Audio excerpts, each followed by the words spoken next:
Question. I understand what you're saying, and I can even imagine myself, aiming myself, tuning myself on this frequency of love. You said that this is the attitude that I have to have towards everything around me, and you divided it into still, vegetative, animate, and speaking. So I want to go over them one by one. When I look at the skies, especially at night, I feel when I go to the sea. I feel when I go out to nature, where there's no one, I feel. Till now, we talked about the still. When I was a child, we had this greenhouse. I come from this. I lived on a farm, and we had orchards and flower greenhouse, and we grew many plants and trees and so on. And whether you're in an orchard where you can't see the sky because there's so many trees, or you look at one leaf, or even a thorn, you feel everything. You feel this force, godliness. With the animate, that's a bit more difficult. I don't like animals that much, as if too close. But I remember that I used to live in India in a place where there was nothing. There was only the ocean, trees, and seagulls, plenty of seagulls. And there was a time where the seagulls come and the sky is covered with seagulls. You look at them and you feel, whoa, there's something. The problem isn't with loving creation. This is something that I truly connect to. My problem begins with people. I don't like people that much. I don't know why.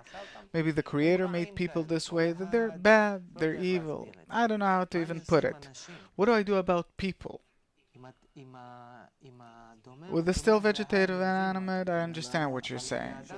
But when suppose, because the wave in the ocean isn't a tick like my neighbor. Yeah, but a real tick, a tick itself, or a lion that comes to eat you. I didn't experience that. In the meantime, people are trying to eat me up. At work, this is what people do. This is why I have an ulcer and other problems. This is exactly the problem. I never encountered a lion who tried to eat me. I didn't live in the jungle. People want to eat me. This is something that I did experience. Yeah, but if a lion would come up to you and say, Oren, you understand that I'm a godly force, that I work according to nature. Yeah, I understand. He says, look, I'm a nice lion, but I have to eat you, otherwise I'm not gonna live. What can I do? What would you tell him? Eat me, what can I do? Otherwise you'll die, right?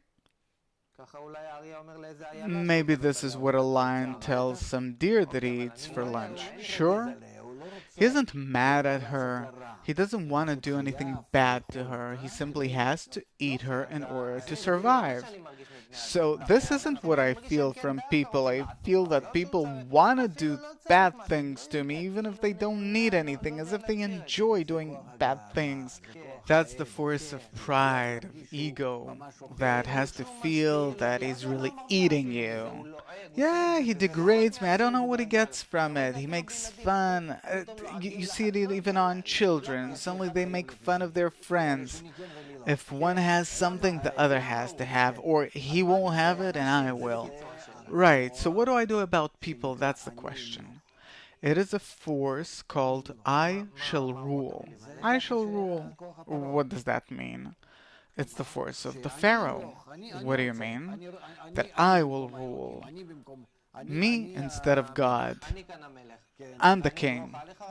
I'm the king. And I'll step on you because I'm king. Without that, I'm not king. This I understand, this imagery. Everyone's a small king at my expense. So you have no problem with the animate, but only with the speaking level. Only with people. My problem is with people. Now, I want to practice what you're saying. You're saying everything I see outside of me is myself. Start treating it with love. Try to start treating it with love, and you'll suddenly start seeing how you understand God, how you're connected with Him, you're great friends. And also to add to that, many times when we experience this thing from others, many times we get mad, we try to change them. Why does that person treat me the way he does? And maybe it is possible to make this kind of a switch and understand that our attitude could be completely different. And what? How is it supposed to be different? If there is another force that's operating here that's working on me this way, so the very moment you hear that the bad attitude towards you isn't in that person himself, but it's the force of God, a higher force that treats you this way, that wants to insinuate, tell you something by that because he himself is good that does good. And if he treats you this way as if in a bad way, by clothing and people, then probably he wants something from you. He doesn't want to simply harm you. So the ultimate response is not to get mad. There's a different kind of response. Of course. First of all, of course, don't get mad.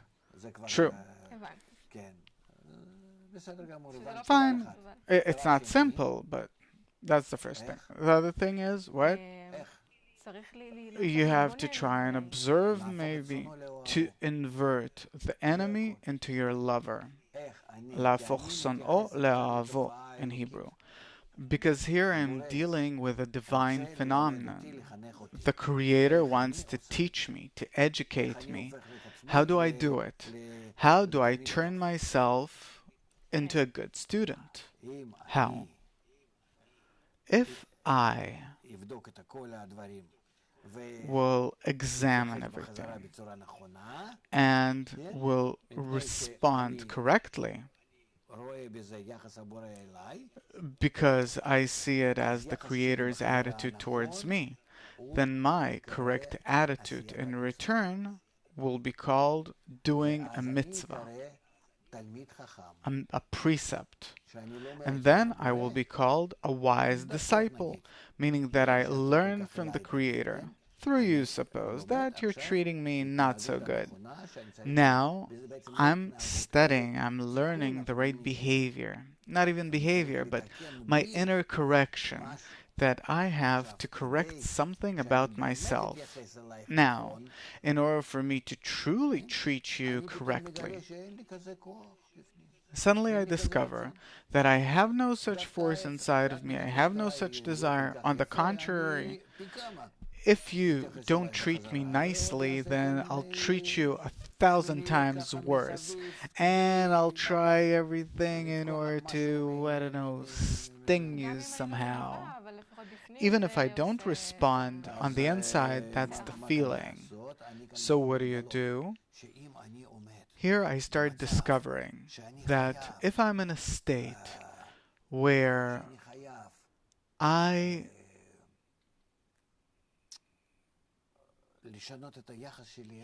have to change my attitude towards you, I see that I can't.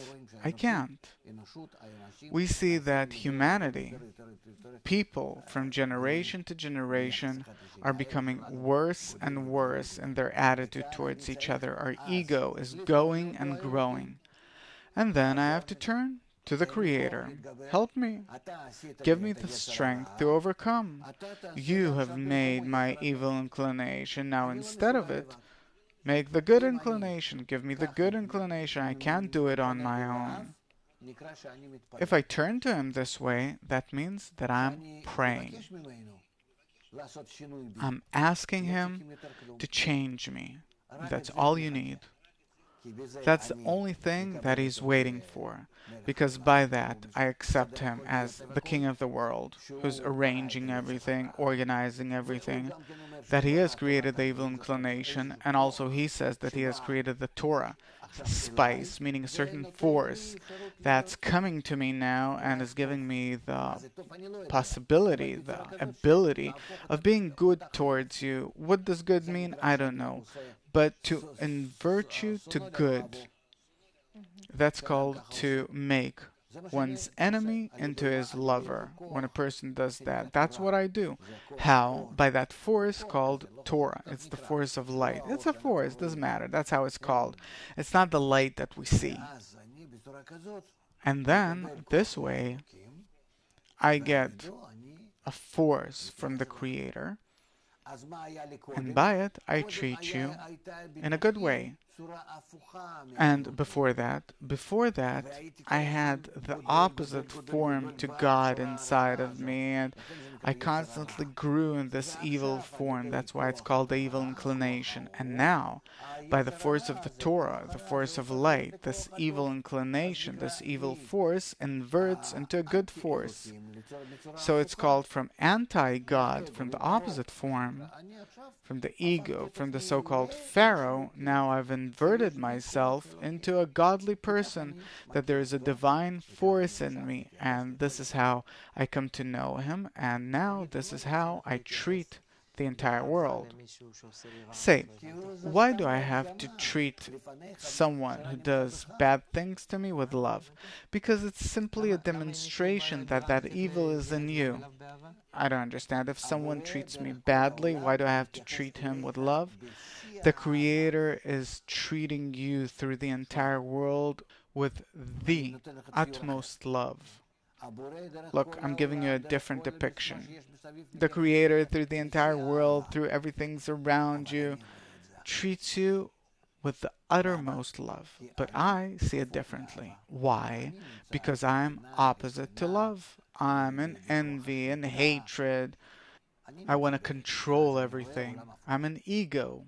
And then I see an opposite world. What does it mean? That the Creator is inversed. That the whole world is the inversed form of the Creator, that everything's bad. But if I change my attitude from receiving to bestowal, from hatred to love, then I'll see that the world is called holy divinity. Everything is full of light, love, and really there's no death, there's no nothing.